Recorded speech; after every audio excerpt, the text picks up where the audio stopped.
Hi everyone, my name is Rod Jans and you're listening to the Get Inspired Talks podcast.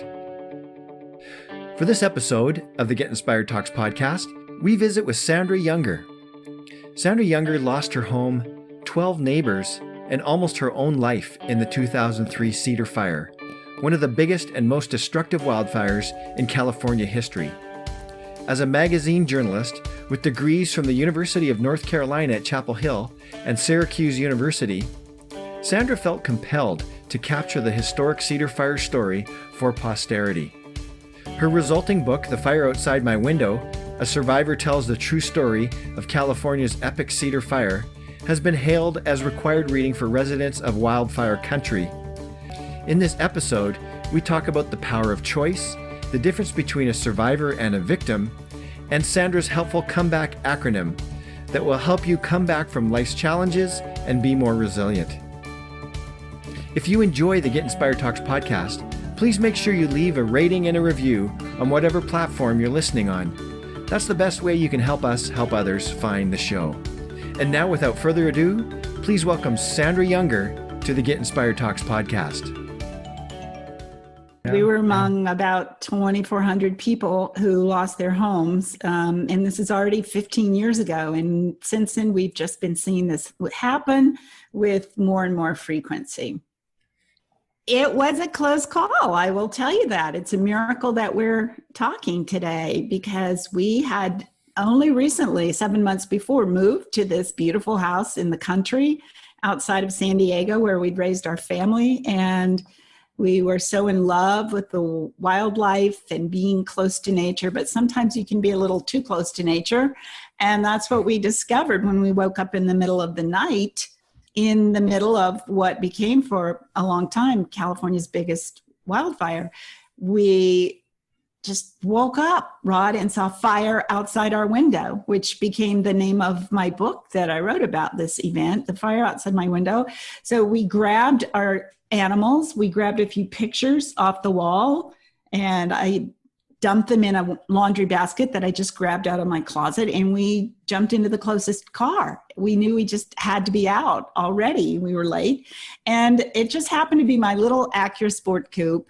We could not have been in Bob's big Suburban, which would have been more sensible because we couldn't find the keys to that. So there's an important safety tip for you right away. Know where your keys are when you go to bed at night. So I'm driving and as I back out of the garage, we are enveloped by a tornado of red embers, just swirling, ashes in the wind, crazy wind. And as we pulled away from our house, we could see this big, huge, tall wall of fire and flame just wrapping itself around our home. But we couldn't stay. We had to leave. There was only one way out. And it was down a very steep sliver of asphalt that was carved into the side of a mountain. And just as I got to the most treacherous part of this road, we hit the smoke. And if you've ever been in a big cloud of smoke, you'll know that you cannot see anything, Rod. It's like looking out an airplane window into a cloud. And I started to scream, I can't see the road. And my husband screamed back, well, you'll just have to remember where it is. And I said, but I can't see anything. And he said, well, just don't wreck the car, which of course meant do not drive up the side of the mountain.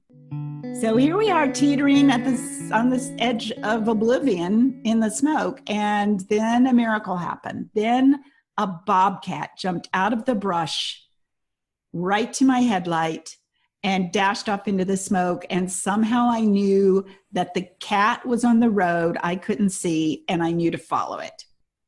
So I followed that bobcat. And that is how we found our way down the mountain and through these two lines of fire at the bottom of the hill to safety.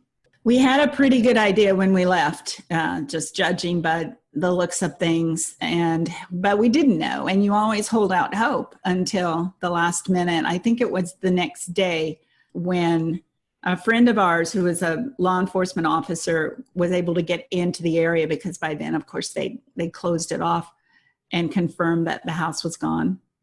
What I did not anticipate is that you feel exactly the same before and after in terms of who you really are as a person. And I remember thinking, wow, I don't have a home. I don't have any of the things that I've surrounded myself with for decades. I don't have my family history. And yet I still feel like the same person.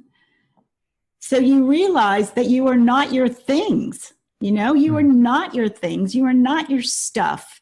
And what's more, you realize real fast what's important. We had a hard time mourning our possessions because we felt so incredibly blessed to be alive and to be out of there. We drove through fire, and even more sobering is that 12 of our neighbors didn't make it out of the 17 people we lost that week in San Diego.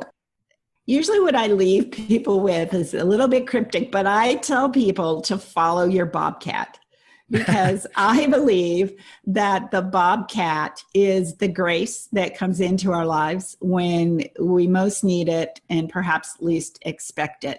If you're not sure what to do next, if you're not sure exactly where your story is going to go or where you'd like it to go, be aware that bobcats will come into your lives and lead you out of that smoke to a place of clarity. If we know that they're coming, and if we know to be on the lookout and follow that leading when you see it, when you feel it.